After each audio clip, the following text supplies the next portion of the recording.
E aí, tudo bem com vocês?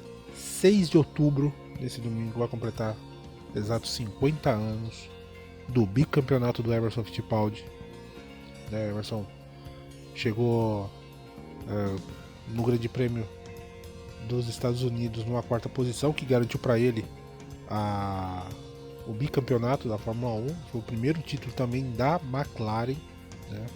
Primeiro título da história da McLaren. E foi uma festa até bacana, porque o Jacques Rosspach foi segundo na prova, chegando logo atrás do Carlos Reutemann, os dois pilotos da Brabham. E na terceira posição, o James Hunt com o Hesketh, né? Aliás, detalhe, o José Carlos Patti também comemorava aniversário naquele período, 30 anos, né? Hoje, se ele estivesse entre nós, estaria com 80 anos. Saudoso louco. Só que a prova ela acabou sendo marcada por um triste episódio, que foi a perda do Helmut Koenig, piloto austríaco de 25 anos, que estava realizando a sua segunda corrida na Fórmula 1, a terceira aparição dele, e infelizmente ele acabou falecendo num dos mais terríveis acidentes que se tem notícia da Fórmula 1, que a gente chegou a ver ainda aqui por fotos, um dos mais barra pesada, né? O Helmut Koenig nasceu em 6 de novembro de 1948, ou seja, ele completaria um mês depois 26 anos, né? uma triste coincidência, e começou a correr ali nos anos 60. E outra coincidência da carreira dele foi que ele adquiriu o primeiro carro de corrida dele, foi um Mini Cooper S, através do Niki Lauda, né? Niki Lauda, que mais tarde ingressaria na Fórmula 1. O Helmut Koenig usou esse carro em provas ali na Áustria e na Alemanha, principalmente em provas de subida de montanha. Justamente nessas provas de subida de montanha foi que ele conheceu também o Helmut Marko, um velho conhecido nosso, né? Aí, um dos cabeças da Red Bull durante muito tempo, né? Até antes da Red Bull entrar na Fórmula 1, já era o principal manager da equipe desde o final dos anos 90.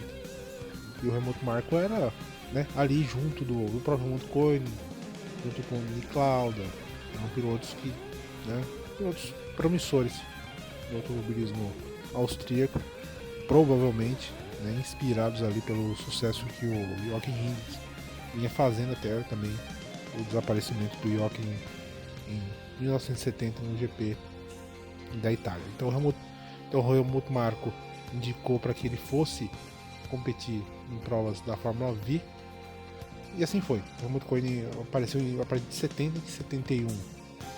Ele conseguiu um terceiro lugar no campeonato.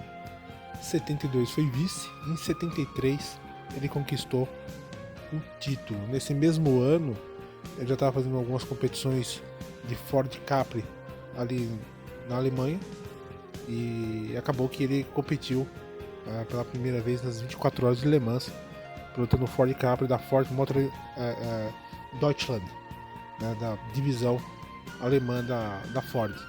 Ele dividiu o carro com o Jerry Birrell e o Jean Vinatier. O Jerry Birrell, abrindo um parênteses aqui, o Jerry Birrell era um dos pilotos britânicos que eram promissores também. E o Birrell morreu alguns meses depois, naquele ano de 73, num acidente em Rouen. Eu não lembro se exatamente ele estava correndo de Fórmula 2 ou Fórmula 3, eu acho que era Fórmula 2. E nesse mesmo final de semana, quem estava competindo também era o Emerson e o Wilson Fittipaldi. Os dois estavam competindo. E o acidente do Jerry Birrell, acho que foi mais ou menos parecido. Acertou o guarda-reio, estava mal fixado e ele acabou também sendo, ao que parece, também acabou sendo degolado, um outro acidente terrível, né? Então fica aí o registro.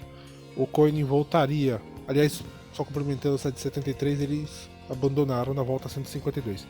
Em 74 ele volta a competir nas 24 horas de Le Mans, agora pilotando um Porsche 911, o RSR Turbo, aquele Porsche bonitão, né, largo, e ele dividiu o carro com o Manfred Schurter, né, o piloto alemão, mas os dois não completam a prova, né, abandonando na volta 87.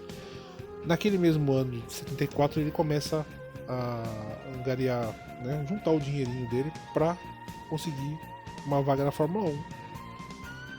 Totalmente normal, era um sonho dele, assim como de tantos outros pilotos que a gente conheceu. E ele conseguiu uma vaga na equipe da escuderia Finotto, que operava um Brabham BT42. Ele conseguiu essa vaga para o Grande Prêmio da Áustria, né, no GP de casa, no velho Österreich, mas ele acabou não conseguindo a classificação, né? Mas aí ele conseguiu uma vaga na equipe do John Surtees. A equipe do John Surtees estava muita bagunça, vários pilotos passaram por ali, inclusive o José Carlos Patti, que iniciou o campeonato pela equipe do John Surtees, e depois ele acabou migrando para a Brabham. O Koenig começou com a equipe do Surtees no GP do Canadá, no Mosport, penúltima etapa do campeonato de 74. Ele conseguiu a 22ª posição no grid de largada e terminou em 10º, pelo que relatam, foi uma boa prova dele, sem nenhum tipo de incidentes, né?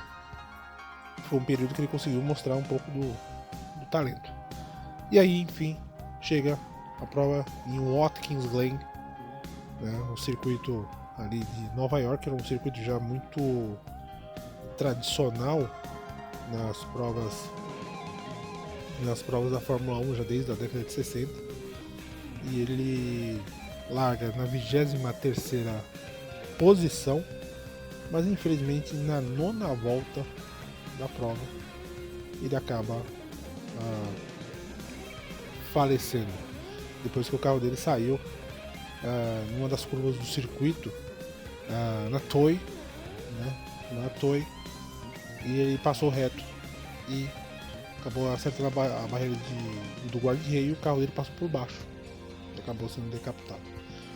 Pelos relatos da época, muitas pessoas dizem que foi um furo de pneu lento que causou isso, e aí ele acabou perdendo o controle quando o carro buscou o freio, o carro passou reto, né? E para outros foi uma quebra de suspensão, então não tem exatamente uma certeza do que realmente aconteceu ali em relação ao Helmut Koenig. A situação foi totalmente crítica, né? Porque todo mundo sabe que um ano antes já teve o outro acidente que vitimou o François Cédé, na outra parte do circuito, né, dos S's, e tinha realmente já toda essa insegurança. Então a morte do Helmut Koenig só reforçou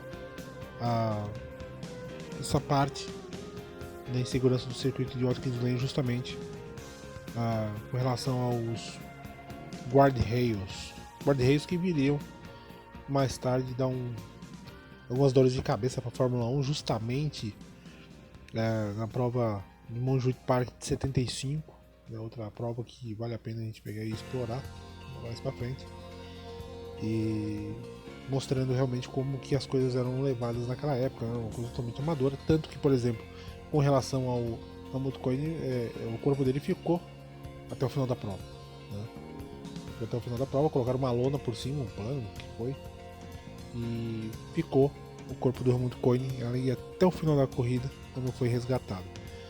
Então o Koenig, aliás, a notícia demorou até chegar aos boxes também, coisa de 10, 15 voltas demorou a chegar. As pessoas não sabiam exatamente o que havia acontecido, e meio que a morte dele acabou ficando praticamente quase que em segundo plano, né, porque teve a festa do título do Emerson Fittipaldi e a dobradinha da Brabham naquela ocasião. Então mostra também como é que era a Fórmula 1 naquele período, não tão diferente do que a gente conhece, né? Com a morte do Helmut Koenig, a corrida continuou tranquilamente, sem ter nenhum tipo de interrupção, né? Infelizmente ele acabou falecendo. O Koenig, ele havia casado recentemente, casou em maio daquele ano, de 74, estava deixando uma esposa. Então é isso, pessoal. O vídeo de hoje é para prestar uma homenagem à memória do Remote Coin, que nos deixou há 50 anos.